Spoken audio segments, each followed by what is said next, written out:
व्याख्यामुद्रां करसरसिजैः पुस्तकं शङ्खचक्रे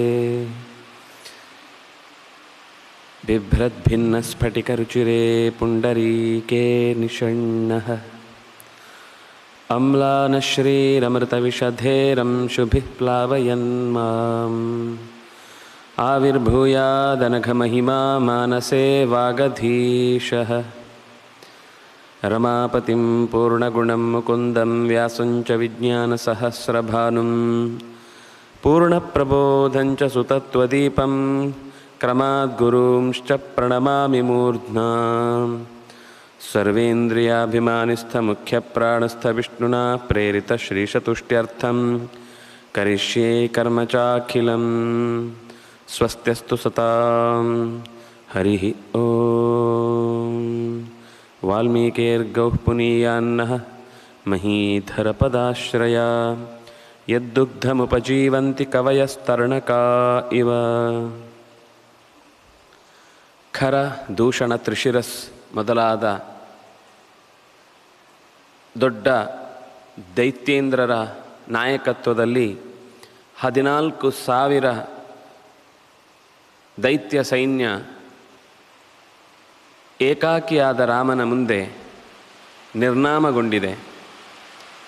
ಸ್ವಲ್ಪವೂ ಅಸ್ತಿತ್ವವನ್ನು ಉಳಿಸಿಕೊಳ್ಳಲಾರದೆ ಹತಾವಶೇಷವಾಗಿ ನಷ್ಟವಾದದ್ದನ್ನು ರಾವಣನಿಗೆ ಸುದ್ದಿ ಮುಟ್ಟಿಸಬೇಕಿತ್ತು. ಅದರಲ್ಲಿ ಒಬ್ಬ ಇದ್ದ, ತ್ವರಮಾಣಸ್ತತೋ ಗತ್ವಾ ಜನಸ್ಥಾನಾದ ಕಂಪನಃ ಪ್ರವಿಶ್ಯ ಲಂಕಾಂ ವೇಗೇನ ರಾವಣಂ ವಾಕ್ಯಮಬ್ರವೀತ್. ಈ ಹೋರಾಟ ನಡೆಯುವ ವೈಭವವನ್ನು ನೋಡಿ ಕಂಗಾಲಾಗಿ ಉಳಿಯುವುದಿಲ್ಲ ಅನ್ನೋದು ಅವನಿಗೆ ತುಂಬ ಸ್ಪಷ್ಟವಾಗಿ ಅರ್ಥ ಆಗಿದೆ. ಕೊನೆ ಹಂತ ಇನ್ನೂ ಪೂರ್ತಿ ಅದು ಮುಗಿಯುತ್ತೆ ಅಂತ ಅವನಿಗೆ ಗೊತ್ತಾದ ತಕ್ಷಣ ಅವನು ತ್ವರಮಾಣ ಕೂಡಲೇ ಅಲ್ಲಿಂದ ಓಡಿದ್ದಾನೆ ಜನಸ್ಥಾನದಿಂದ. ಅವನನ್ನು ಅಕಂಪನ ಅಂತ ಅವನ ಹೆಸರನ್ನು ಇಲ್ಲಿ ಹೇಳ್ತಾರೆ. ಅವಿಕಂಪನ ಅನ್ನೋದಾಗಿ ನಾರಾಯಣ ಪಂಡಿತರು ಅವನ ಹೆಸರನ್ನು ಗುರುತಿಸ್ತಾರೆ. ಲಂಕೆಗೆ ಓಡಿದ್ದಾನೆ. ರಾವಣನನ್ನು ಭೆಟ್ಟಿಯಾಗಿ ಎಲ್ಲ ನಡೆದ ಸಂಗತಿಯನ್ನು ಯಥಾಪ್ರಕಾರ ಹೇಳಿದ್ದಾನೆ. ರಾಜನ್ ರಾಕ್ಷಸ ಬಹವೋ ಹತಾ, ನಾವು ಕರೆದುಕೊಂಡು ಹೋಗಿದ್ದ ಎಲ್ಲ ಸೇನೆಯೂ ಕೂಡ ಪೂರ್ತಿ ನಾಶ ಆಗಿದೆ. ಖರನೂ ಕೂಡ ನಾಶ ಹೊಂದಿದ್ದಾನೆ. ಕಥಂಚಿದಹಮಾಗತಃ, ಹೇಗೋ ತಪ್ಪಿಸಿಕೊಂಡು, ರಾಮನ ಬಾಣದಿಂದ ತಪ್ಪಿಸಿಕೊಳ್ಳುವುದು ಅಂತ ಇಲ್ಲವೇ ಇಲ್ಲ. ನನ್ನನ್ನೇ ಉದ್ದೇಶವಾಗಿಟ್ಟುಕೊಂಡು ರಾಮ ಬಾಣ ಬಿಟ್ಟಿಲ್ಲ, ಆದ್ರಿಂದ ನಾನು ಬಚಾವಾಗಿದ್ದೇನೆ. ಹೇಗೋ ಇಲ್ಲಿ ಬಂದು ಬಿಟ್ಟಿದ್ದೇನೆ. ಕಣ್ಣಿನಲ್ಲಿಯೇ ಆ ಇಡೀ ಸೇನೆ ನಾಶಗೊಂಡ ಭಯಂಕರತೆಯನ್ನು ರಾವಣನ ಮುಂದೆ ಪ್ರಕಟಿಸಿದ್ದಾನೆ ಅವನು. ಕೇನ ರಮ್ಯಂ ಜನಸ್ಥಾನಂ ಹತಂ ಮಮ ಪರಾಸುನ ಕೋ ಹಿ ಸರ್ವೇಷು ಲೋಕೇಶು ಗತಿಂ ಚಾಧಿಗಮಿಷ್ಯತಿ. ಯಾರು ಅಂತಹ ಅಪರೂಪದ ನನ್ನ ಸಂತೋಷಕ್ಕಾಗಿ, ನನ್ನ ವಿಹಾರಕ್ಕಾಗಿ ಇರುವಂತಹ ಜನಸ್ಥಾನದಲ್ಲಿ ಇಂತಹ ಭಯಂಕರವಾದ ರಕ್ತದೋಕುಳಿಯನ್ನು ಆಡಿದವನು? ಕೋ ಹಿ ಸರ್ವೇಷು ಲೋಕೇಶು ಗತಿಂಚ ಅಧಿಗಮಿಷ್ಯತಿ. ನನ್ನನ್ನು ಎದುರು ಹಾಕಿಕೊಂಡು ಯಾರು ಉಸಿರನ್ನು ಉಳಿಸಿಕೊಳ್ಳುತ್ತೇನೆ ಅಂತ ಬರುವವನು? ನಹಿಮೇ ವಿಪ್ರಿಯಂ ಕೃತ್ವಾ ಶಕ್ಯಂ ಮಘವತಾ ಸುಖಂ. ನನಗೆ ಅಹಿತವನ್ನು ಉಂಟು ಮಾಡಿ ದೇವಲೋಕದ ಒಡೆಯನೆನಿಸಿದಂತಹ ದೇವೇಂದ್ರನು ಕೂಡ ನಿಟ್ಟುಸಿರನ್ನು ಬಿಡಲಾರ, ನೆಮ್ಮದಿಯ ನಿದ್ದೆಯನ್ನು ಮಾಡಲಾರ, ಸುಖವಾಗಿ ಉಳಿಯಲಾರ. ಪ್ರಾಪ್ತುಂ ವೈಶ್ರವಣೇನಾಪಿ ನಯಮೇನ ನ ವಿಷ್ಣುನಾ. ಯಮನಾಗಲಿ ವೈಶ್ರವಣನಾಗಲಿ ಅಥವಾ ಇನ್ಯಾರೇ ದೇವತೆಗಳು, ಅವನು ವಿಷ್ಣುವೂ ಆಗಲಿ ಅನ್ನುವ ರೀತಿ ಹೇಳ್ತಾ, ಅಂದರೆ ಅದು ಯಾರೂ ಕೂಡ ನನಗೆ ಇದಿಲ್ಲ. ಕಾಲಸ್ಯ ಚಾಪ್ಯಹಂ ಕಾಲೋ ದಹೇಯಮಪಿ ಪಾವಕಂ ಮೃತ್ಯುಂ ಮರಣಧರ್ಮೇಣ ಸಂಯೋಜಯಿತು ಮುತ್ಸಹೇ. ಬಯಸಿದವರಲ್ಲಿಗೆ ಯವನನ್ನು ಕಳುಹಿಸಿ ಅವರನ್ನು ಮೃತ್ಯುವಿನ ವಶದಲ್ಲಿ ಇರಿಸಬಲ್ಲೆ. ಕಾಲವನ್ನು ಕೂಡ ನನಗೆ ಬೇಕಾದಂತೆ ನಡೆಸಬಲ್ಲೆ. ಪಾವಕನೂ ಕೂಡ ನಾನು ಕಳುಹಿಸಿದಲ್ಲಿ ಹೋಗಿ ಸುಟ್ಟು ಬರಬೇಕು. ಹೀಗೆಲ್ಲ ಹೇಳಿದವನು ಕೊನೆಗೆ ತನ್ನ ಮನೆ ಸುಟ್ಟಾಗಲೇ ರಕ್ಷಿಸಿಕೊಳ್ಳಿಕ್ಕಾಗಲಿಲ್ಲ. ಆದರೆ ಹೇಳುವಾಗ ಮಾತ್ರ ಈ ಎಲ್ಲ ದೇವತೆಗಳನ್ನು ನನ್ನ ವಶದಲ್ಲಿ ಇಟ್ಟುಕೊಳ್ತೇನೆ ಅಂದರೆ ಆ ಚೇತನಗಳ ಮೇಲೆ ಹಿಡಿತವನ್ನು ಸಾಧಿಸಿದರೂ ಅವರ ಕೈಯಲ್ಲಿದ್ದ ಆ ಫಾರ್ಮುಲಾವನ್ನು ಅವನಿಗೆ ಅರ್ಥ ಮಾಡ್ಕೊಳ್ಳಿಕ್ಕಾಗಿರಲಿಲ್ಲ. ಅದರ ಹಿಡಿತವನ್ನು ಸಾಧಿಸಲಿಕ್ಕೋಸ್ಕರನೇ ಮತ್ತು ಬಗೆ ಬಗೆಯ ಪ್ರಯತ್ನಗಳನ್ನು ನಡೆಸ್ತಾ ಕೆಲವೊಮ್ಮೆ ನಡೀತಾ ಇದ್ದದ್ರಿಂದ ಇದು ಎಲ್ಲ ಕಾಲದಲ್ಲೂ ನಡೆಯುತ್ತೆ ಎನ್ನುವ ಭ್ರಮೆಯಲ್ಲಿ ಈ ಮಾತುಗಳನ್ನು ಆಡ್ತಾ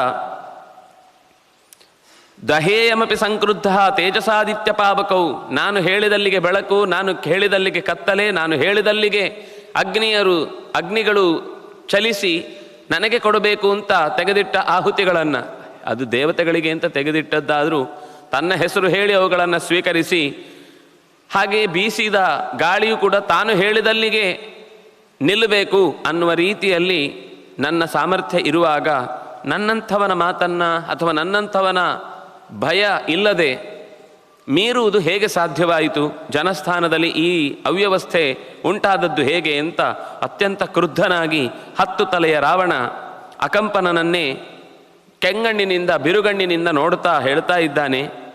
ಆವಾಗ ಅವನೇ ಕೈ ಮುಗಿದು, ನಾನು ನಿನ್ನ ಹತ್ರ ಅಭಯ ಕೇಳಲಿಕ್ಕೆ ಬಂದವನು, ನೀನು ನನ್ನ ಮೇಲೇ ಸಿಟ್ಟು ಮಾಡಿಕೊಂಡ್ರೆ ಹೇಗೆ? ಅಲ್ಲೊಬ್ಬ ಇದ್ದಾನೆ, ದಶರಥನ ಮಗ, ಸಿಂಹದಂಥ ನಡಿಗೆ, ಅತ್ಯಂತ ಯುವಕ, ಅಗಲವಾದ ಎದೆ, ಹರವಾದ ತೋಳುಗಳು ಉರುಟುರುಟಾಗಿ ಬಲಿಷ್ಠವಾಗಿ ಬಹಳ ದೀರ್ಘವಾಗಿ ಬಾಣವನ್ನು ಹಿಡಿದು ನಿಂತರೆ ಆ ಚಂದಕ್ಕೆ ಸೋಲದವರಿಲ್ಲ, ಹೆದರದೆ ಉಳಿಯುವ ಜೀವಗಳಿಲ್ಲ. ಹೆಸರು ಕೂಡ ಬಹಳ ವಿಶಿಷ್ಟವಾಗಿ ಅವನನ್ನು ಎಲ್ಲರೂ ಕೂಡ ಕೊಂಡಾಡುತ್ತಾರೆ. ಆ ಜನಸ್ಥಾನದಲ್ಲಿರುವ ಋಷಿ ಮುನಿಗಳು, ದೇವತೆಗಳು, ಸಿದ್ಧರು, ಚಾರಣರು ಎಲ್ಲರೂ ಕೂಡ ರಾಮ ಅನ್ನುವ ಧ್ವನಿಯನ್ನು ಗಟ್ಟಿಯಾಗಿ ವೈಭವದಿಂದ ಹೇಳಿಕೊಳ್ತಾ ಇರುವುದನ್ನು ನೋಡಿದರೆ ಅವನಿಗೆ ಸರಿಸಮನಾದ ಇನ್ನೊಬ್ಬ ಬಲಿಷ್ಠ ನಮ್ಮ ಆ ದೊಡ್ಡ ಸೇನೆಯಲ್ಲಿ ಯಾರೂ ಇರಲಿಲ್ಲ ಅನ್ನೋದು ಸ್ಪಷ್ಟ. ನಾನೇ ಕಣ್ಣಾರೆ ಕಂಡವನು. ಸಹ ದೂಷಣ ಕರಶ್ಚ ಹತಂ ತೇನ, ಖರನು ದೂಷಣನು ತ್ರಿಶಿರಸ್ಸು ಎಲ್ಲರೂ ಕೂಡ ಕಣ್ಣಾರೆ ನಾನು ಕಂಡಿದ್ದೇನೆ, ರಾಮನ ಬಾಣದಿಂದ ಪ್ರಾಣವನ್ನು ಬಿಟ್ಟಿದ್ದಾರೆ. ಕೂಡಲೇ ನಾಗೇಂದ್ರ ಇವ ನಿಶ್ವಸ್ಯ, ದೊಡ್ಡದಾದ ಹಾವು ತನ್ನ ಬುಸುಗುಡುವಿಕೆಯಿಂದ ವಿಷವನ್ನು ಚೆಲ್ಲುವಂತೆ ನಿಟ್ಟುಸಿರು ಬಿಡುತ್ತಾ ಅಕಂಪನನನ್ನು ಧೈರ್ಯ ತುಂಬುವುದಕ್ಕಾಗಿ ಎಲ್ಲ ಅಮರರೂ ಕೂಡ ನನ್ನನ್ನು ನೋಡಿ ಹೆದರುವಾಗ ಇಲ್ಲಿ ಜನಸ್ಥಾನದಲ್ಲಿ ಆದ ಸಂಗತಿ ನನಗೆ ಬಹಳ ವಿಚಿತ್ರ ಅಂತ ಅನ್ನಿಸ್ತಾ ಇದೆ. ಅಷ್ಟೂ ನಡೆದ ಸಂಗತಿಯನ್ನು ನನಗೆ ಬಿಡಿಸಿ ಹೇಳು ಅಂತ ಹೇಳಿದಾಗ ರಾಮನ ಹಿಂದಿನ ಎಲ್ಲ ಕಥೆಯನ್ನು ಹೇಳ್ತಾ ಎಲ್ಲ ಧನುಸ್ಸನ್ನು ಹಿಡಿದವರಲ್ಲಿ ಅತ್ಯಂತ ಹೆಚ್ಚಿನ ಅಂದರೆ ಧನುಸ್ಸನ್ನು ಹಿಡಿಯುವಿಕೆಯಲ್ಲೇ ಇರುವ ತಾಕತ್ತಿನಲ್ಲಿ ಅವನನ್ನು ಮೀರಿಸುವವರಿಲ್ಲ ಅಂತ ನನಗೆ ಅನ್ನಿಸುತ್ತೆ. ಒಂದು ರೀತಿಯಲ್ಲಿ ಯುದ್ಧದಲ್ಲಿ ಇಂದ್ರನ ಹೋರಾಟವನ್ನು ಬಹಳ ದೊಡ್ಡದಾಗಿ ಹೊಗಳುತ್ತಾರೆ ಅಂತಂದರೆ ಅದಕ್ಕೆ ಸಮನಾಗಿ ಅಂತ ನೀನು ಇಟ್ಟುಕೋ. ಅವನಿಗೊಬ್ಬ ತಮ್ಮ ಇದ್ದಾನೆ, ಬಲವಾನ್, ಸಾಮಾನ್ಯ ಅಲ್ಲ. ಅವನು ನಿಂತ ಅಂದರೆ ಅವನು ಕೂಡ ಹಾಗೇನೆ. ಅಲ್ಲಿ ಅಂದರೆ ಈ ಯುದ್ಧದಲ್ಲಿ ನೇರವಾಗಿ ಲಕ್ಷ್ಮಣ ಯುದ್ಧ ಮಾಡಿಲ್ಲ ಅಂದರೂ ಅವನ ಹಿಂದಿನ ಘಟನೆಗಳನ್ನೆಲ್ಲ ನೋಡಿದ್ರಿಂದಾಗಿ ಲಕ್ಷ್ಮಣನನ್ನು ಕೂಡ ಸೇರಿಸಿಕೊಂಡು ಭ್ರಾತ ಶಶಿ ನಿಭಾನನಃ, ಅವನ ತಮ್ಮ ಅವನದ್ದೇ ಮತ್ತೊಂದು ಪಡಿಯಚ್ಚು ಅನ್ನುವ ಹಾಗೆ ನಿಂತುಕೊಂಡು ಅಣ್ಣನ ಜೊತೆಗೆ ಎಲ್ಲದಕ್ಕೂ ಸಹಕಾರ ನೀಡುವವನು. ಸತೇನ ಸಹ ಸಂಯುಕ್ತ ಪಾವಕೇನಾನಿಲೋ ಯಥಾ ಶ್ರೀಮಾನ್ ರಾಜವರಸ್ತೇನ ಜನಸ್ಥಾನಂ ನಿಪಾತಿತಂ. ಅವರಿಬ್ಬರು ಹೇಗೆ ಅಂದರೆ ಬೆಂಕಿ ಮತ್ತು ಗಾಳಿ ಇದ್ದ ಹಾಗೆ. ಪಾವಕೇನ ಅನಿಲೋ ಯಥ, ಬೆಂಕಿಗೆ ಅಕಸ್ಮಾತ್ ಗಾಳಿ ಬೀಸಿದರೆ ಅದು ಹೇಗೆ ಮತ್ತಷ್ಟು ಪ್ರಜ್ವಲಿತವಾದ ರೀತಿಯಲ್ಲಿ ಬೆಳೆದು ಎಲ್ಲವನ್ನೂ ಕೂಡ ತನ್ನೊಡಲೊಳಗೆ ನುಂಗಿಕೊಳ್ಳುತ್ತೋ ಹಾಗೆಯೇ ಅವರಿಬ್ಬರು ಸೇರಿದ್ರಂತೂ ಶತ್ರುಗಳಿಗೆ, ರಕ್ಕಸರಿಗೆ ಅಲ್ಲಿ ನೆಲೆಯೇ ಇಲ್ಲ. ಅಷ್ಟು ಅವರ ಪರಾಕ್ರಮ ಎಲ್ಲ ಕಡೆ ವ್ಯಾಪಿಸಿ ನಿಂತಿದೆ. ನಹಿ ರಾಮೋ ದಶಗ್ರೀವ ಶಕ್ಯಂ ಜೇತುಂ ತ್ವಯಾ ಯುಧಿ ರಕ್ಷಸಾಂ ವಾಪಿ ಲೋಕೇನ ಸ್ವರ್ಗ ಪಾಪಜನೈರಪಿ. ಒಳ್ಳೆ ಉದಾಹರಣೆ ಕೊಡುತ್ತಾನೆ. ಹೇಗೆ ಪಾಪ ಜನರು, ಪಾಪವನ್ನೇ ಮಾಡಿದ ಜನರು, ಪಾಪ ಅಲ್ಲ ಪಾಪಿ, ಪಾಪಿಷ್ಠರಾದಂತಹ ಜನರು ಸ್ವರ್ಗವನ್ನು ಸೇರುವುದು ಹೇಗೆ ಸಾಧ್ಯವೇ ಇಲ್ಲವೋ, ಪಾಪದ ಜೊತೆಗೆ ಒಂದಿಷ್ಟು ಸ್ವರ್ಗದ ಹತ್ತಿರ ಹೋಗಲಿಕ್ಕೆ ಬೇಕಾದ ಪುಣ್ಯ ಇದ್ದರೆ ಹೋಗಿ ಬರ್ತಾರೆ, ಉಳಿಯುವುದಿಲ್ಲ ಅಷ್ಟೇ. ಸ್ವರ್ಗಕ್ಕೆ ಹೋಗಲಿಕ್ಕೆ ಪಾಪಿಷ್ಠರಿಗೆ ಸಾಧ್ಯವೇ ಇಲ್ಲ ಅಂತಲ್ಲ, ಪಾಪದ ಬಲದಿಂದ ಹೋಗುವುದಿಲ್ಲ, ಪುಣ್ಯದ ಬಲದಿಂದ ಹೋಗಿ ಬರ್ತಾರೆ, ಮತ್ತೆ ಪಾಪವನ್ನೇ ಅನುಭವಿಸ್ತಾರೆ. ಕರ್ಮಫಲವನ್ನು ಅನುಭವಿಸಬೇಕು ಅಂತಂದಾಗ ಒಳಿತನ್ನೂ ಅನುಭವಿಸ್ತಾರೆ, ಕೆಡುಕನ್ನು ಅನುಭವಿಸ್ತಾರೆ. ಆದರೆ ಪಾಪ ಜನನೇ ಆಗಿದ್ದರೆ, ಪಾಪವೇ ಹೆಚ್ಚು ಇದ್ದಾಗ ಕದಾಚಿದಪಿ ಸ್ವರ್ಗಂ, ಹೇಗೆ ಪ್ರಯತ್ನ ಪಟ್ಟರು ಅವನು ಪಾಪದ ಬಲದಿಂದ ಸ್ವರ್ಗವನ್ನು, ಅಂದರೆ ಬೇರೆ ಎಲ್ಲ ಅಧಿಕಾರವನ್ನು ಮೋಸದಿಂದ ತಮಗೆ ಬೇಕಾದಂತೆ ಬಳಸಿಕೊಳ್ಳುವ ವ್ಯವಸ್ಥೆಯನ್ನು ನೋಡಿದಾಗ ಹಾಗೆ ಸ್ವರ್ಗವನ್ನು, ಸುಖವನ್ನು ಅನುಭವಿಸಲಿಕ್ಕೆ ಪಾಪದ ಬಲವನ್ನು ಉಪಯೋಗಿಸಲಿಕ್ಕೆ ಆಗುವುದೇ ಇಲ್ಲ. ಅದರ ಮೇಲೆ ದಾಳಿ ಮಾಡುವಾಗಲೂ ಅದರ ಮೇಲಿನ ಲೋಕದ ದೇವತೆಗಳ ವರ ಇದ್ದಾಗ ಮಾತ್ರ ಸ್ವರ್ಗದ ಮೇಲೆ ಅವರಿಗೆ ಹಿಡಿತವನ್ನು ಸಾಧಿಸಲಿಕ್ಕಾಗತ್ತೆ, ಬಿಟ್ಟರೆ ಅದು ಕೂಡ ದೀರ್ಘಕಾಲದ್ದಲ್ಲ. ಹೀಗೆ ದಶಗ್ರೀವ, ನಾನು ನಿನಗೆ ಹೇಳ್ತಾ ಇದ್ದೇನೆ, ಎಚ್ಚರ ಇಟ್ಟು ಕೇಳಿಸಿಕೋ, ನಹಿ ರಾಮ ಜೇತುಂ ಶಕ್ಯ, ನಿನಗೆ ಯಾವ ರೀತಿಯಿಂದಲೂ ಕೂಡ ರಾಮನು ಗೆಲ್ಲಲಿಕ್ಕೆ ಸಾಧ್ಯವಿಲ್ಲದೆ ಇರುವಂತಹ ಪೌರುಷವುಳ್ಳವ. ಮತ್ತೆ ಹೇಳ್ತಾನೆ, ನೈವ ದೇವಿ ನ ಗಂಧರ್ವಿ ನಾಪ್ಸರ ನಾಪಿ ದಾನವಿ ತುಲ್ಯ ಸೀಮಂತಿನಿ ತಸ್ಯ ಮಾನುಷೀಷು ಕುತೋ ಭವೇತ್. ಇವನು ನಾನು ಈಗಲೇ ಹೋಗಿ ಹೊಡೆದು ಕೊಂದು ಬರ್ತೇನೆ ಅಂತೆಲ್ಲ ತುಂಬ ಅವನ ಉದ್ವೇಗವನ್ನು ತೋರಿಸ್ತಾನೆ. ಆಗ ಇವನು ಹೇಳುವ ಮಾತು, ನೀನು ಹಾಗೆ ಅವನನ್ನು ಯುದ್ಧದಲ್ಲಿ ಗೆಲ್ಲಿಕ್ಕೆ ಸಾಧ್ಯ ಇಲ್ಲ, ನೀನು ಅವನ ಹತ್ರ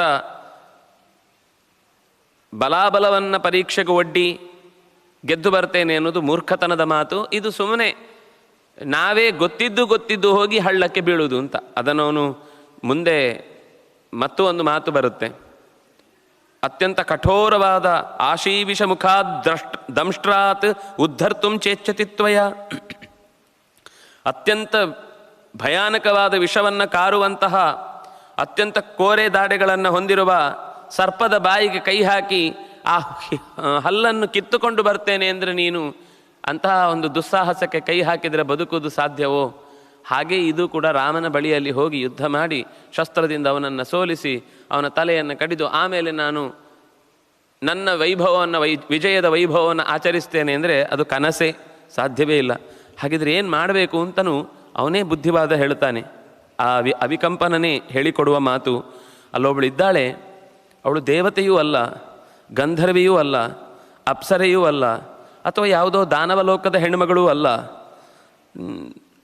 ಅವಳಿಗೆ ಚಂದದ ಒಂದು ವ್ಯಕ್ತಿತ್ವವನ್ನು ಇಲ್ಲಿ ತನಕ ನಾವ್ಯಾರೂ ಕಂಡಿಲ್ಲ. ಮನುಷ್ಯ ಲೋಕದಲ್ಲಿ ಇರಲಿಕ್ಕಂತೂ ಅದು ಸಾಧ್ಯವೇ ಇಲ್ಲ. ಅಂಥವಳೊಬ್ಬಳು ರಾಮನ ಜೊತೆಗಿದ್ದಾಳೆ. ಅವಳನ್ನು ಅಪಹರಿಸು. ತಸ್ಯಾಪಹರ ಭಾರ್ಯಾಂ ತ್ವಂ ಪ್ರಮಥ್ಯ ಚ ಮಹಾವನೇ. ಕಾಡಿನಲ್ಲಿ ಬಹಳ ಬೇಕಾದಷ್ಟು ಅವಕಾಶಗಳು ಸಿಗ್ತಾ ಇರುತ್ತೆ ಅಪಹಾರ ಮಾಡಲಿಕ್ಕೆ. ಅವರಿಲ್ಲದೆ ಇರುವ ಸಮಯವನ್ನು ಗೊತ್ತುಪಡಿಸಿಕೊಂಡು ಅಪಹಾರ ಮಾಡು. ಸತಯಾರ ಹಿತಃಕಾಮಿ. ಸೀತೆ ಅಂದರೆ ರಾಮನಿಗೆ ಅತ್ಯಂತ ಅಚ್ಚುಮೆಚ್ಚು. ಅಂತಹ ಸೀತೆ ಇಲ್ಲದೆ ಇದ್ದಾಗ ತಾನೇ ತನ್ನ ಪ್ರಾಣವನ್ನು ಬಿಟ್ಟು ಬಿಡ್ತಾನೆ. ಅವಳನ್ನು ಕಳ್ಕೊಂಡ ಮೇಲೆ ದುಃಖ. ಅವಳು ಸಿಗುವ ರೀತಿಯಲ್ಲಿ, ಕಾಣುವ ರೀತಿಯಲ್ಲಿ ನೀನು ಏನು ಮಾಡಲಿಕ್ಕಿಲ್ಲ. ನೀನು ಅವನ ಎದುರುಗಡೆ ಹೋಗಲಿಕ್ಕೇ ಇಲ್ಲ. ಅವನ ಎದುರುಗಡೆ ಎದುರಾದರೆ ನಿನ್ನ ಕತೆ ಮುಗೀತು ಅಂತ ಅರ್ಥ. ಅವನಿಗೆ ಸಿಗಲೇಬಾರ್ದು, ಆದರೆ ಅವನಿಗೆ ಪ್ರಾಣದಂತಿರುವಂತಹ ಸೀತೆಯನ್ನು ನೀನು ಅಪಹರಿಸಬೇಕು. ಆಗ ನೀನು ಯುದ್ಧವೇ ಮಾಡದೆ ರಾಮನನ್ನು ಗೆದ್ದು ಬಿಡ್ತಿ. ಯಾಕೆಂದರೆ ಅವನು ಸೀತೆ ಇಲ್ಲದೆ ಇದ್ದಾಗ ರಾಮೋ ಹಾಸ್ಯತಿ ಜೀವಿತಂ. ರಾಮ ಅವಳಿಲ್ಲದೆ ಬದುಕಲಿಕ್ಕೆ ಸಾಧ್ಯ ಇಲ್ಲ, ಅವಳಿಂದಾಗಿಯೇ ರಾಮನ ಬದುಕು ಅಂತ ಹೀಗೆಲ್ಲ ಅವರವರದ್ದೇ ಇಷ್ಟು ದಿವಸದ ಅಬ್ಸರ್ವೇಷನ್. ಅಂದಷ್ಟು ಪ್ರೀತಿಸ್ತಾ ಇದ್ದ, ಅಷ್ಟು ಅವಳನ್ನು ಅಂದರೆ ಎಷ್ಟು ನೋಡಿದ್ದಾನೆ ಅಂತ. ಅವಿಕಂಪನ ಈ ಎಲ್ಲವನ್ನು ಸಾಮಾನ್ಯವಾಗಿ ನಮ್ಮ ಪಾಡಿಗೆ ನಾವಿದ್ದೇವೆ ಅನ್ನೋದು ನಾವು ಯೋಚನೆ ಮಾಡ್ತಾ ಇದ್ದರೂ ನಮ್ಮ ಪ್ರಸಿದ್ಧಿ ಅಥವಾ ಕಾರ್ಯಚಟುವಟಿಕೆ ಅಥವಾ ಸಮಾಜದಲ್ಲಿರುವ ಬೆಳವಣಿಗೆ ಇದನ್ನು ಗಮನಿಸುವ 1000 ಕೋಟಿ ಕಣ್ಣುಗಳು ಬೇರೆದೇ ರೀತಿಯಿಂದ ನಮ್ಮನ್ನು ಸ್ಕ್ಯಾನ್ ಮಾಡ್ತಾ ಇರ್ತವೆ. ಅದರಿಂದಾಗಿ ನಮ್ಮ ಕರ್ತವ್ಯವನ್ನು ಮಾಡಿಕೊಳ್ಳುವುದರ ಜೊತೆಗೆ ನಮ್ಮ ರಕ್ಷಣೆಯ ಹೊಣೆಗಾರಿಕೆಯೂ ಇರಬೇಕು. ಅದನ್ನು ರಾಮ ಮುಂದೆ ಹೇಳ್ತಾನೆ. ಹಿಂದೆಯೂ ಹೇಳಿದ್ದ, ಅಪಾಯಗಳು ಉಂಟಾಗುತ್ತೆ ಅಂತ ಗೊತ್ತಾಗುವಾಗಲೇ ಬುದ್ಧಿಮತ ಅದಕ್ಕೆ ಬೇಕಾದ ಸಿದ್ಧತೆಯನ್ನು, ರಕ್ಷಣೆಯನ್ನು ಮಾಡಿಕೊಳ್ಬೇಕು ಅಂತ ಇವನು ಅವರನ್ನು ತುಂಬ ಗಮನಿಸಿದ್ದಾನೆ.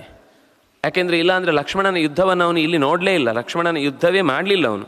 ಹಾಗಿದ್ರೂ ಲಕ್ಷ್ಮಣ ಯಥಾವತ್ತಾಗಿ ರಾಮನ ಪಡಿಯಚ್ಚು ಅವನೂ ಯುದ್ಧ ಮಾಡಿದರೆ ಯಾರೂ ಕೂಡ ಅವನ ಎದುರುಗಡೆ ನಿಲ್ಲಿಕ್ಕೆ ಸಾಧ್ಯ ಇಲ್ಲ ಅಂತ ಹೇಳ್ತಾ ಇದ್ದಾನೆ. ಅಂದರೆ ಈ ಹಿಂದಿನ ಲಕ್ಷ್ಮಣನ ಕ್ರಿಯೆಯನ್ನು, ಅಶೂರ್ಪಣಕೆಯ ಮೂಗು ಕಿವಿಗಳನ್ನು ಕತ್ತರಿಸುವ ಹೊತ್ತು ಅವನ ವೇಗ, ಅವನು ಅಷ್ಟು ಚುರುಕಾಗಿ ಸೀತೆಯನ್ನು ಅವಳು ಕಬಳಿಸಬೇಕು ಅಂತ ಬಂದಾಗ ಮಾಡಿದ ಕಾರ್ಯ ಇದೆಲ್ಲವನ್ನೂ ಕೂಡ ಗಮನಿಸಿದ್ದಾನೆ.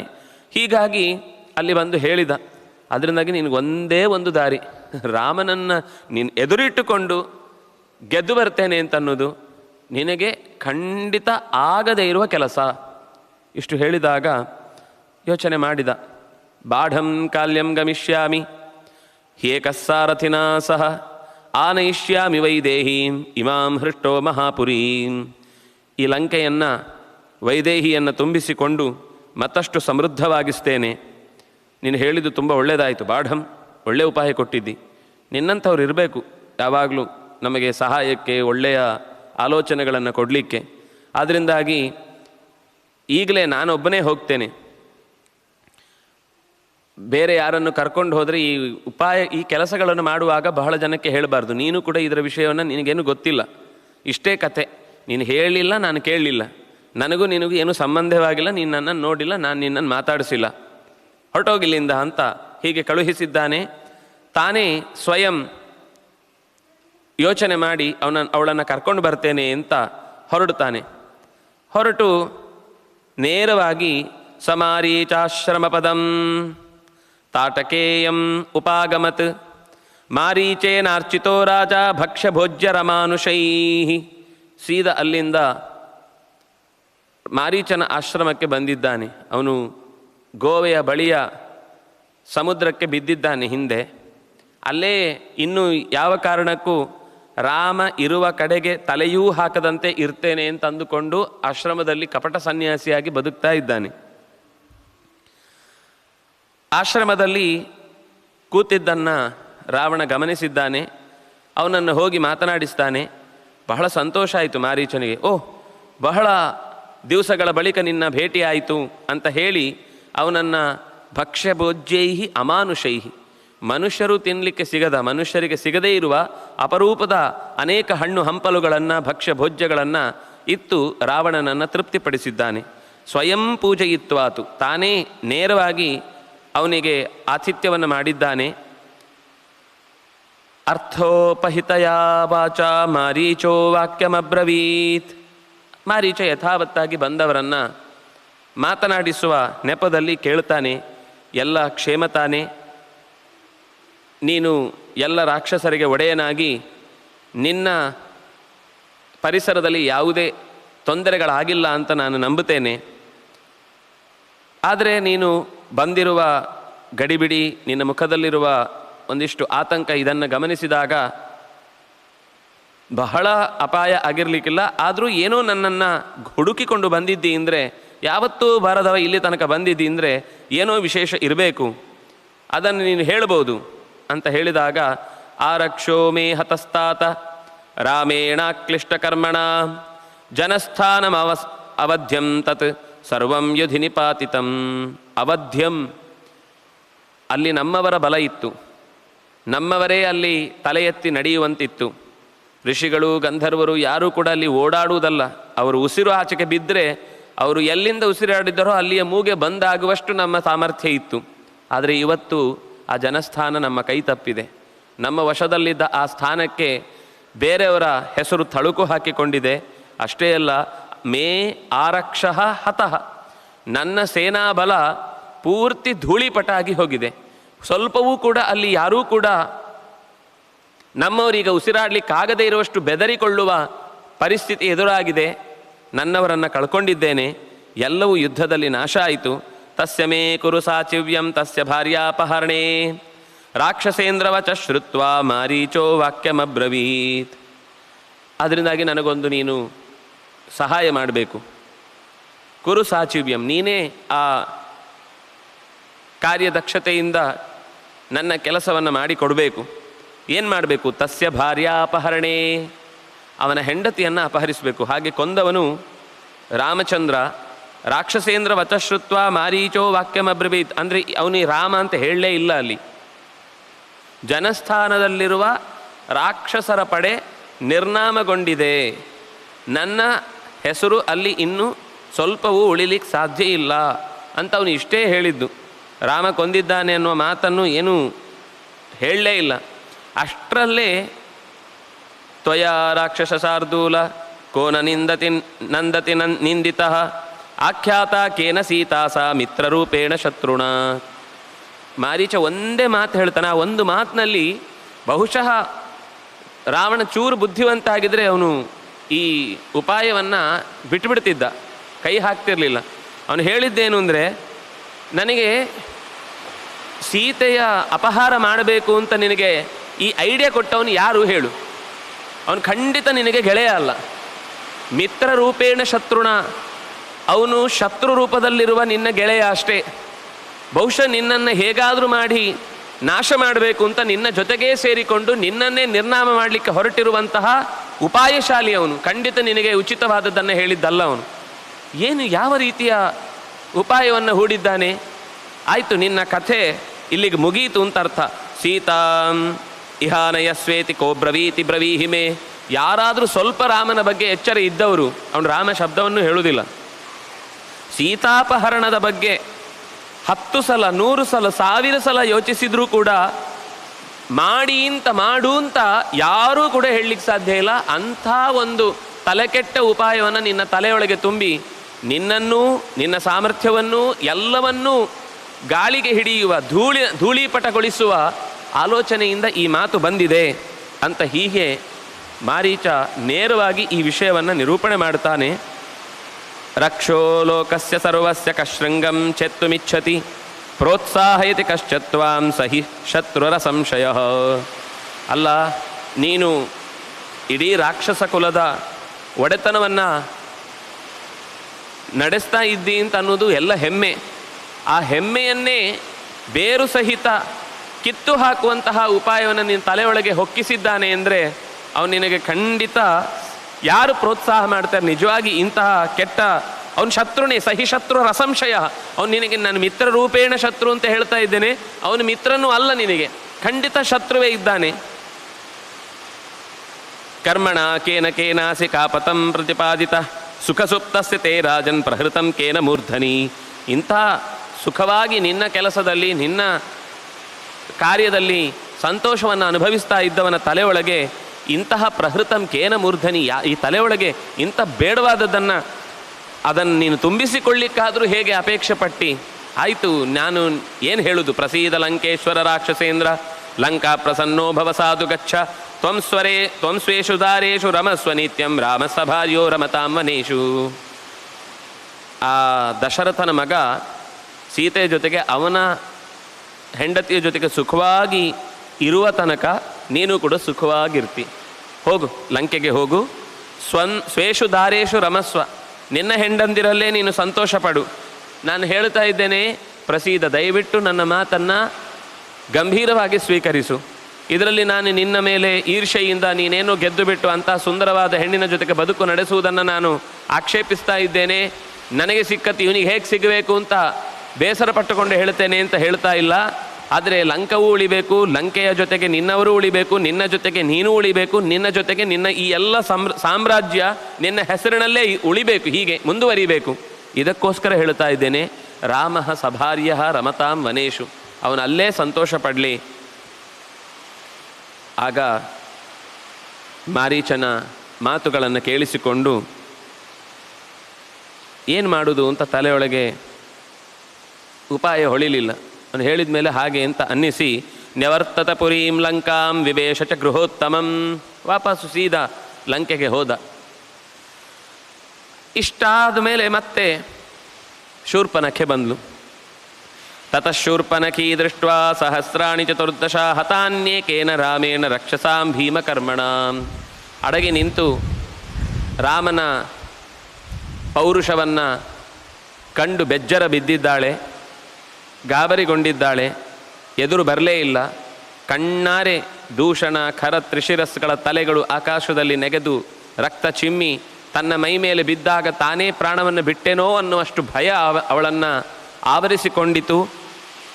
ಈ ಕರ್ಮವನ್ನು ಹೇಗಾದರೂ ಮಾಡಿ ರಾವಣನಿಗೆ ಮುಟ್ಟಿಸಬೇಕು ಅಂತ ಯೋಚಿಸಿ ಜಗಾಮ ಪರಮೋದ್ವಿಗ್ನ ಲಂಕಾಂ ರಾವಣ ಪಾಲಿತಾಂ, ಲಂಕೆಗೆ ಓಡಿದ್ದಾಳೆ. ಅಲ್ಲಿ ಸಾದದರ್ಶ ವಿಮಾನಾಗ್ರೇ ರಾವಣಂ ದೀಪ್ತ ತೇಜಸಂ.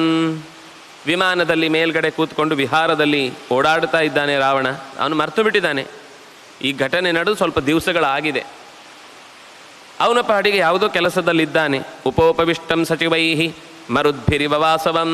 ದೇವತೆಗಳೆಲ್ಲ ಸುತ್ತುವರಿದಾಗ ಇಂದ್ರ ಹೇಗೆ ಬಹಳ ಸಂಭ್ರಮಿಸಿ ಅವರೊಂದಿಗೆ ಸಂತೋಷದಿಂದ ಮಾತಾಡ್ತಾ ಇದ್ದಾನೋ ಹಾಗೆ ಇವನು ಕೂಡ ಯಾವುದೇ ವ್ಯಥೆ ಇಲ್ಲದೆ ಅವನು ಹೇಳಿದ್ದ, ನೀನು ನಿನ್ನ ಹೆಂಡಂದಿರ ಜೊತೆಗೆ, ನಿನ್ನ ಪ್ರಜೆಗಳ ಜೊತೆಗೆ, ನಿನ್ನ ಬಂಧುಗಳ ಜೊತೆಗೆ ನೆಮ್ಮದಿಯಾಗಿ ಉಳಿಬೇಕು ಅಂದರೆ ಈ ಸೀತಾರಾಮರ ಸಾಹಚರ್ಯವನ್ನು ದೂರಪಡಿಸುವಂತಹ ಆಲೋಚನೆಯನ್ನು ಬಿಟ್ಟು ನಿನ್ನ ಪಾಡಿಗೆ ನೀನಿದ್ದರೆ ನಿನ್ನ ಲಂಕೆ ನೀನು ಎಲ್ಲವೂ ಸೌಖ್ಯದಿಂದ ಇರಲಿಕ್ಕೆ ಸಾಧ್ಯ ಅಂತ. ಹಾಗಾಗಿ ಅದನ್ನು ಮನಸ್ಸಲ್ಲಿ ಇಟ್ಕೊಂಡು ಮರ್ತೇ ಬಿಟ್ಟಿದ್ದ. ಇವಳು ನೋಡ್ತಾಳೆ, ಇಷ್ಟು ಸುಖವಾಗಿ ಇವನು ಹೇಗಿದ್ದಾನೆ, ತನ್ನ ಹೆಂಡಂದ್ರ ಜೊತೆಗೆ ಓಡಾಡ್ತಾನೆ, ತನ್ನ ಸಚಿವರ ಜೊತೆಗೆ ಖುಷಿಯಲ್ಲಿದ್ದಾನೆ, ನನಗೆ ಗಂಡನೂ ಇಲ್ಲ, ಗಂಡ ಅಂತ ಬೇಕು ಅಂತ ಬಯಸಿದವನು ಕೊಟ್ಟ ಕೊಡುಗೆ ನನ್ನ ಮೂಗು ಕಿವಿಗಳನ್ನು ಕತ್ತರಿಸಿದ್ದಾನೆ, ಅಂಥದ್ದನ್ನು ಕೊಡಿಸಲಿಕ್ಕೆ ಅಂತ ಬಂದಂತಹ ಕರದೂಷಣ ತ್ರಿಶಿರರೆಲ್ಲರೂ ಕೂಡ ನಾಮಾವಶೇಷವಾಗಿ ಬಿಟ್ಟಿದ್ದಾರೆ, ಮಣ್ಣು ಪಾಲಾಗಿದ್ದಾರೆ. ಅಂತಹ ದೊಡ್ಡ ಸೈನ್ಯವೇ ಕಳೆದು ಹೋಗಿದೆ. ಆಚೆಯಿಂದ ರಾಮನೂ ಸುಖವಾಗಿದ್ದಾನೆ, ಈಚೆಯಿಂದ ರಾವಣನೂ ಸುಖವಾಗಿದ್ದಾನೆ, ನಾನು ಮಾತ್ರ ಕಷ್ಟದಲ್ಲಿದ್ದೇನೆ. ಇದನ್ನು ನೋಡಿದಾಗ ನಮಗೆ ಇವತ್ತಿನ ಅನೇಕ ಜನರು ನೆನಪಾಗಲ್ವಾ? ಅದು ಅಸಾಮಾನ್ಯವಾದ ಗುಣ, ಇವತ್ತಿಗೂ ಅವತ್ತಿಗೂ ಯಾವತ್ತಿಗೂ.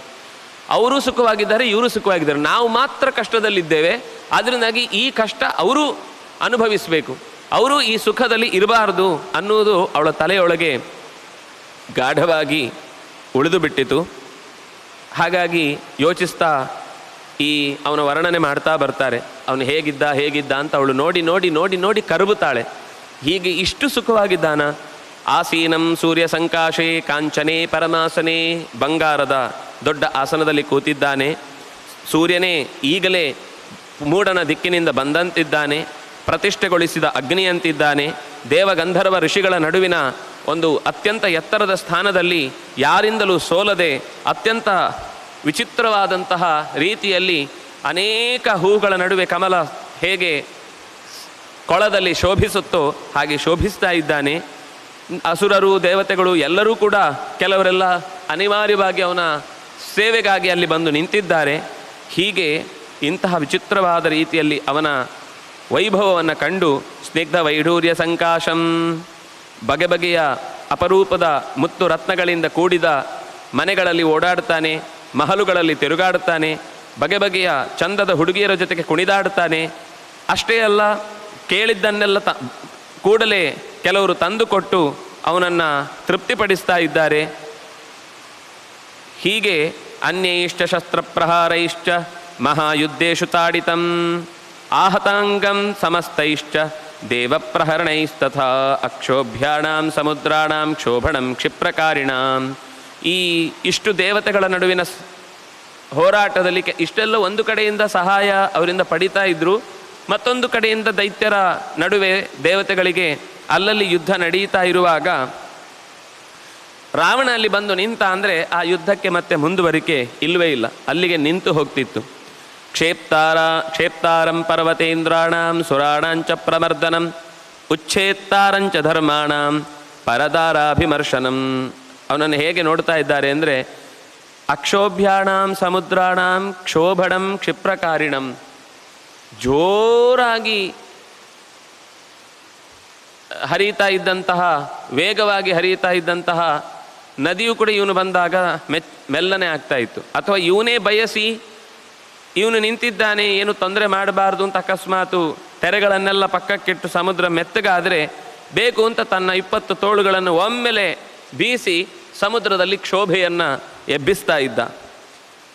ಪರ್ವತಗಳನ್ನೇ ಎಸೆಯುವವನು, ಸುರರನ್ನೆಲ್ಲ ಮರ್ದಿಸ್ತಾ ಇದ್ದಾನೆ. ಧರ್ಮಗಳನ್ನೆಲ್ಲ ಉಚ್ಛೇತ್ತಾರಂ, ಆ ಧರ್ಮದ ಏನೆಲ್ಲ ನಡೆ ಇದೆ ಅದನ್ನು ಎಷ್ಟು ಸಾಧ್ಯವೋ ಅಷ್ಟು ಬಿಗಡಾಯಿಸುವಂತೆ ಮಾಡಿದ್ದಾನೆ. ಯಾರೆಲ್ಲ ಚಂದದ ಹುಡುಗಿಯರು ಅಂತ ಬೇರೆ ಬೇರೆ ದೊಡ್ಡ ದೊಡ್ಡ ಮನೆತನಗಳಲ್ಲಿ ಬಂದವರು ಅಥವಾ ದೇವತಾ ಸ್ತ್ರೀಯರು, ಅಪ್ಸರೆಯರು, ಗಂಧರ್ವರು, ಕಿನ್ನರಿಯರು, ಕಿಂಪುರುಷರ ಮನೆತನದ ಹೆಣ್ಣುಮಕ್ಕಳು ಯಾರನ್ನು ಕೂಡ ಬಿಡದೆ ಎಲ್ಲರನ್ನೂ ಅಪಹರಿಸಿಕೊಂಡು ಬರ್ತಾ ಇದ್ದಾನೆ. ದಿವ್ಯವಾದ ಅಸ್ತ್ರಗಳಿಂದ ತುಂಬಿಕೊಂಡಿದ್ದಾನೆ. ಯಜ್ಞ ವಿಘ್ನಕರಂ ಸದಾ, ಎಲ್ಲೆಲ್ಲಿ ಯಜ್ಞ ನಡೆಯುತ್ತಾ ಇದೋ ಅದಕ್ಕೆ ಮೊದಲು ವಿಘ್ನವನ್ನು ಒಡ್ಡುತ್ತಾ ಇದ್ದ. ಹೋಮಕ್ಕಾಗಿ ಅಪರೂಪದ ಹಸುಗಳನ್ನು ಋಷಿಗಳು ಇಟ್ಟುಕೊಂಡಿದ್ದರೆ ಹುಲ್ಲನ್ನು ತೋರಿಸುವಂತೆ ಮಾಡಿ ಅವುಗಳು ಆ ಕೊಟ್ಟಿಗೆಯಿಂದ ಹೀಗೆ ಹೊರಕ್ಕೆ ಬಂದರೆ ಹಾಗೆ ಅವುಗಳನ್ನು ಮೇಲಿನಿಂದ ಕತ್ತಿಯಿಂದ ತಲೆ ಕಡಿದು ಆನಂದ ಪಡ್ತಾ ಇದ್ದ. ಮುಂದಿನ ಯಜ್ಞಕ್ಕೆ ನಿಮಗೇನು ಬೇಕು ಹಾಕಿ, ಇದೇ ಹಸುವನ್ನು ಧೇನುವನ್ನೇ ಹೋಮಕ್ಕೆ ಹಾಕಿ ಅಂತ ಹೀಗೆ ತಮಾಷೆ ಮಾಡಿ ಅಲ್ಲಿಂದ ಹೊರಟು ಹೋಗ್ತಿದ್ದ. ಪುರೀಂ ಭೋಗವತೀಂ ಪ್ರಾಪ್ಯ ಪರಾಜಿತ್ಯ ಚ ವಾಸುಕಿಂ, ವಾಸುಕಿಯನ್ನು ಸೋಲಿಸಿ ಭೋಗವತಿ ಅನ್ನುವ ಅವನ ಆಳ್ವಿಕೆಯಲ್ಲಿರುವ ಪ್ರದೇಶಕ್ಕೆ ಸಾಗಿ ಅಲ್ಲಿ ಅವನನ್ನು ಸೋಲಿಸಿ ತಕ್ಷಕಸ್ಯ ಪ್ರಿಯಾಂ ಭಾರ್ಯಾಂ, ತಕ್ಷಕನ ಹೆಂಡತಿಯನ್ನು ಅಪಹರಿಸಿಕೊಂಡು ಬಂದಿದ್ದಾನೆ. ಈಗ ಇವಳು ನೋಡುವಾಗ ಈ ಘಟನೆ ನಡೀತಾ ಇದೆ. ಪರಾಜಿತ್ಯ ಜಹಾರಯ ಕೈಲಾಸ ಪರ್ವತಂ ಗತ್ವಾ ವಿಜಿತ್ಯ ನರವಾಹನಂ. ಅಷ್ಟೇ ಅಲ್ಲ, ಈ ಹಿಂದೆ ಅವನು ಕೈಲಾಸ ಪರ್ವತಕ್ಕೆ ಹೋಗಿ ಶಿವನ ಅತ್ಯಂತ ಆತ್ಮೀಯ ಗೆಳೆಯನಾಗಿದ್ದಂತಹ ಕುಬೇರನನ್ನು ಕೂಡ ಯುದ್ಧದಲ್ಲಿ ಗೆಲಿದು ಅವನ ಅಪೂರ್ವವಾದಂತಹ ವಿಮಾನಂ ಪುಷ್ಕರಂ ಪುಷ್ಪಕಂ ತಸ್ಯ ಕಾಮಗಂ ವೈ ಜಹಾರಯ. ಇವನೇ ಹಿಂದೆ ಆ ಪುಷ್ಪಕ ವಿಮಾನವನ್ನು ಕಾಮಗಂ ಬಯಸಿದಲ್ಲಿಗೆ ಬಯಸಿದಷ್ಟು ವೇಗವಾಗಿ ಬಯಸಿದಷ್ಟು ಜನರನ್ನು ಹೊತ್ತುಕೊಂಡು ತಿರುಗುವಂತಹ ವಿಮಾನವನ್ನೇ ಜಹಾರ ಅಪಹರಿಸಿದ. ಕೇಳಿ ತೆಗೆದುಕೊಂಡದ್ದಲ್ಲ, ಆಮೇಲೆ ಕೊಡ್ತೇನೆ ಅಂತ ನ್ಯಾಸಕ್ಕೂ ಇಸ್ಕೊಂಡದ್ದಲ್ಲ. ಇದು ನನ್ನ ಸೊತ್ತು, ನನ್ನ ಹತ್ರ ಬಲ ಇದೆ ಅಂದಮೇಲೆ ಆ ವಸ್ತುಗಳೆಲ್ಲವೂ ನನ್ನದೇ. ಯಾರಲ್ಲಿ ಬಲವೋ ಅದವರ ಸೊತ್ತು ಅನ್ನುವುದು ಅವನ, ಅದು ಹೆಣ್ಣಾಗಲಿ ಹೊನ್ನಾಗಲಿ ಮಣ್ಣಾಗಲಿ ಎಲ್ಲೇ ಏನೇ ಯಾರದ್ದೇ ಅಪೂರ್ವವಾದ ವಸ್ತುಗಳಿರಲಿ ಅದು ನನ್ನ ಸೊತ್ತು ಅಂತ ಹೀಗೆ ವಸ್ತುಗಳನ್ನೆಲ್ಲ ವನಂ ಚೈತ್ರ ರಥಂ ದಿವ್ಯಂ ನಳಿನೀಂ ನಂದನಂ ವನಂ. ಬರೀ ನಾನು ಹೇಳಿದ್ದು ಹೊನ್ನು ಮಣ್ಣು ಅಂದರೆ ಮಣ್ಣು ಹೇಳಿ ತೊಗೊಂಡೋಗ್ತಿದ್ದ ಅಂದರೆ ಮಣ್ಣನ್ನು ಬಿಡಲಿಲ್ಲ ರೀ. ಅಪರೂಪದ ದೇವತೆಗಳ ಗಂಧರ್ವರ ಅವರು ಚೆನ್ನಾಗಿ ಸಿದ್ಧಪಡಿಸಿದಂತಹ ಅಪರೂಪದ ಉದ್ಯಾನಗಳನ್ನೆಲ್ಲ ವಶಕ್ಕೆ ತೆಗೆದುಕೊಂಡು ಬಿಟ್ಟಿದ್ದ. ಅಲ್ಲಿ ಯಾರೂ ಕೂಡ ಬೇರೆಯವರು ಗಂಧರ್ವರು ಕಿನ್ನರರು ತಿರುಗಾಡಲಿಕ್ಕಿಲ್ಲ, ಅದು ಅವನದ್ದೇ. ಅದೆಲ್ಲವನ್ನು ತನ್ನ ವಶಕ್ಕೆ ತಂದುಕೊಡಿದ. ನಂದನ ಅನ್ನೋದು ಪುಣ್ಯವನ್ನು ಸಂಪಾದಿಸಿದಂತಹ ಸಜ್ಜೀವಿಗಳಿಗೆ ಸುಖಕ್ಕಾಗಿ ಓಡಾಡಲಿಕ್ಕಿರುವಂತಹ ಸ್ವರ್ಗದ ಒಂದು ಭಾಗ.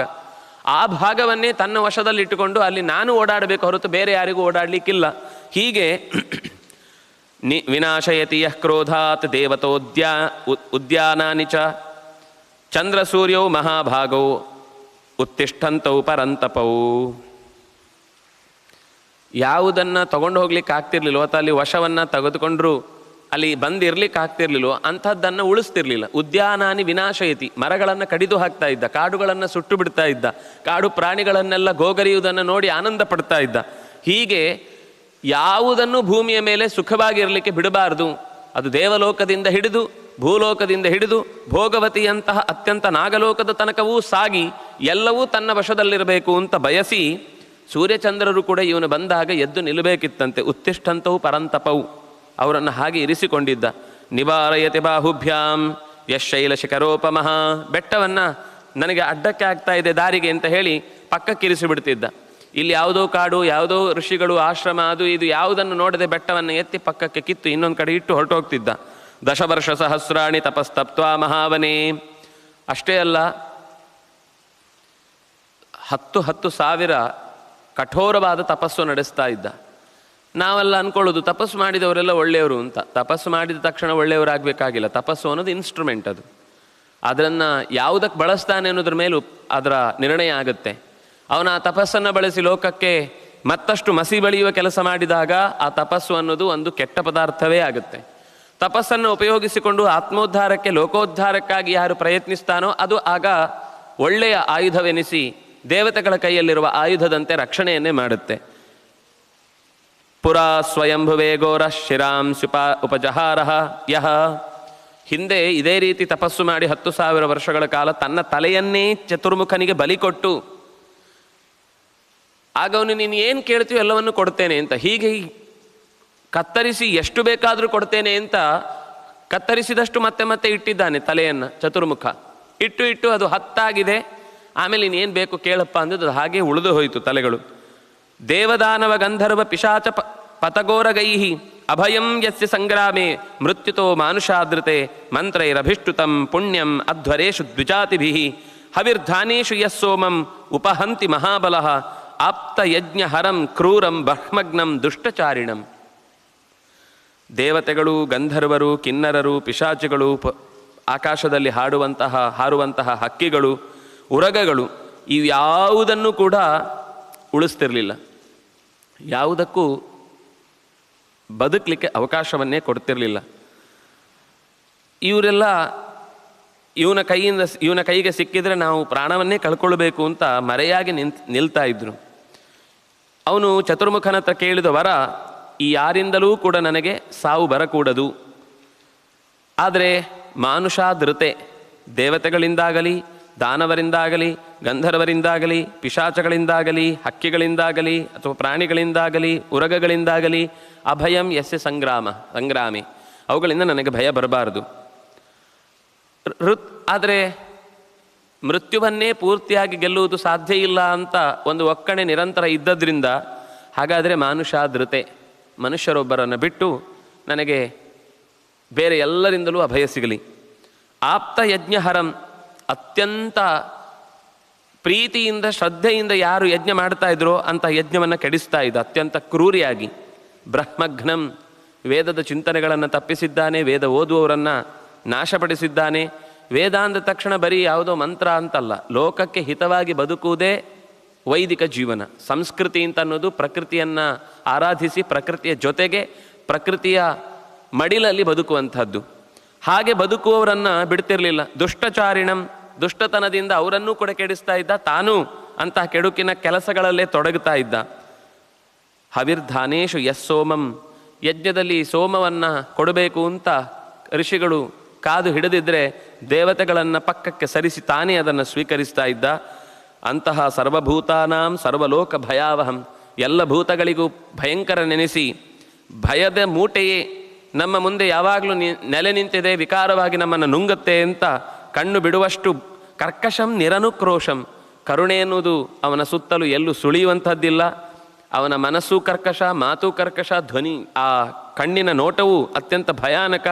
ಪ್ರಜಾನಾಂ ಅಹಿತೇ ರಥಂ, ರಾಮನಿಗಾಳು ಆಗುವಾಗ ಪ್ರಜಾನಾಂಚ ಹಿತೇ ರಥಃ ಅಂತ ಯಾವತ್ತಿಗೂ ಪ್ರಜೆಗಳ ಹಿತವೇ ಅವನ ಮುಖ್ಯ ಗುರಿ ಹೊರತು ಉಳಿದಂತೆ ತನ್ನ ಸೌಖ್ಯದ ಕಡೆಗೆ ಯಾವತ್ತೂ ಕಣ್ಣು ಹಾಯಿಸದ ರಾಮನ ಗುಣ ಒಂದೆಡೆ ಆದರೆ, ಪ್ರಜಾನಾಂ ಅಹಿತೇ ರಥಂ ಇದೇ ಅವನ ಗುಣ.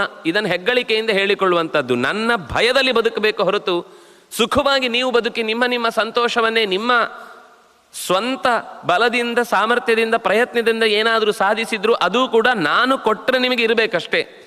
ನನ್ನ ಎಲ್ಲ ಆಲೋಚನೆಗಳಿಗೆ ನೀವು ಮಣೆ ಹಾಕುವುದಾದರೆ ಆ ಸುಖಗಳಿಗೆ ನಿಮಗೂ ಅವಕಾಶ ಇದೆ. ಅದು ಇನ್ನೊಬ್ಬರನ್ನು ಮಣಿಸಿಯೇ ನೀವು ಹಿಂಸೆಯನ್ನು ಮಾಡಿಯೇ ಸುಖ ಪಡಬೇಕು ಹೊರತು ಸಹಜವಾದ ಇನ್ನೊಬ್ಬರಿಗೆ ಉಪಕಾರ ಮಾಡಿದ್ರಿಂದ ಆದ ಸುಖ, ದೇವತೆಗಳನ್ನು ಪೂಜಿಸಿದ್ರಿಂದ ಆದ ಸುಖ, ಲೋಕದಲ್ಲಿ ದಯೆ ದಾಕ್ಷಿಣ್ಯಗಳನ್ನು ತೋರಿಸಿ 4 ಜನಕ್ಕೆ ಸಹಾಯಕರಾಗಿ ಬದುಕುವುದರಿಂದ ಪರಸ್ಪರ ಸಾತ್ವಿಕವಾದ ಆನಂದ ಏನು ಬರುತ್ತೋ ಅದನ್ನು ಪ್ರಜ್ಞಾಪೂರ್ವಕವಾಗಿ ಯಾರಿಗೂ ಅನುಭವಿಸಲಿಕ್ಕೆ ಬಿಡದಷ್ಟು ರಾವಣನನ್ನು ಯಾಕೆ ಕೊಂದದ್ದು ಅಂತ ನಮಗೆ ಬಹಳ ಬಾರಿ ಮಾತು ಕೇಳಿಸುವುದು.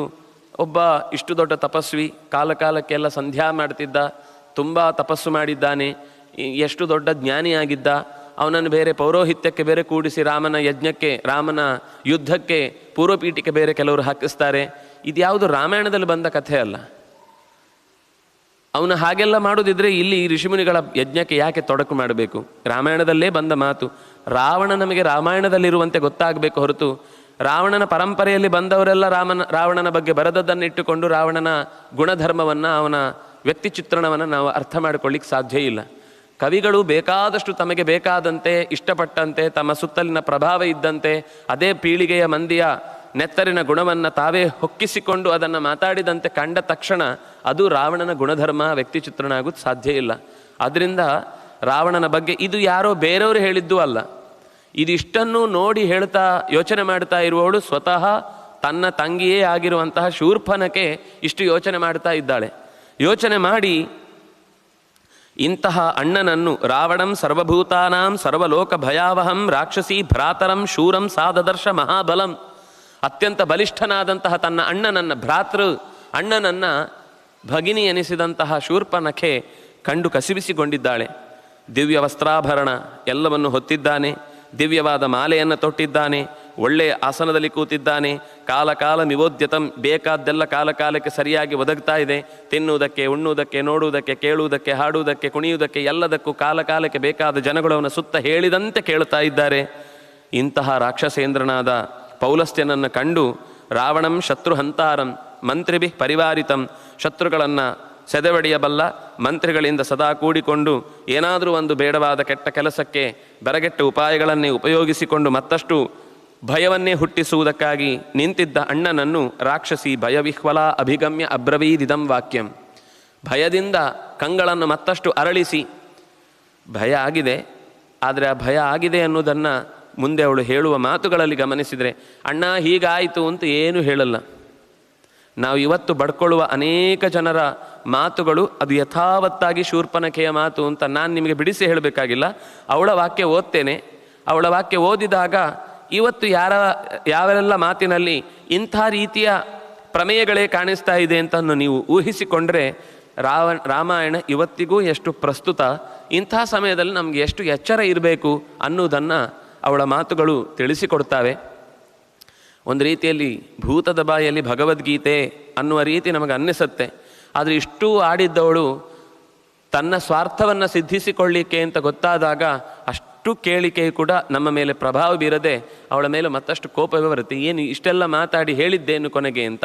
ಅಂತಹ ಮಾತುಗಳು ಹೇಗೆ ಅದು ರಾವಣನ ಪ್ರಚೋದಿಸುವಂತಿತ್ತು, ತನ್ನ ಸಮಸ್ಯೆಯನ್ನು ಲೋಕದ ಸಮಸ್ಯೆ ಅಂತ ಹೇಗೆ ತೋರಿಸಿದ್ಲು ಅನ್ನೋದನ್ನು ನಾವು ಮತ್ತೆ ನಾಳೆಯ ದಿವಸದ ಈ ಹೊತ್ತಿನ ಚಿಂತನೆಯಲ್ಲಿ ಸೇರಿದಾಗ ಕೇಳೋಣ ಅಂತ ಹೇಳ್ತಾ, ಕಾಯೇನ ವಾಚ ಮನಸ ಇಂದ್ರಿಯರ್ವಾ ಬುದ್ಧಿಯ ಆತ್ಮನಾವ ಅನುಸೃತ ಸ್ವಭಾವ ಕರೋಮಿ ಯದ್ಯತ್ ಸಕಲಂ ಪರಸ್ಮೈ ನಾರಾಯಣಾಯಿತಿ ಸಮರ್ಪಯಾಮಿ.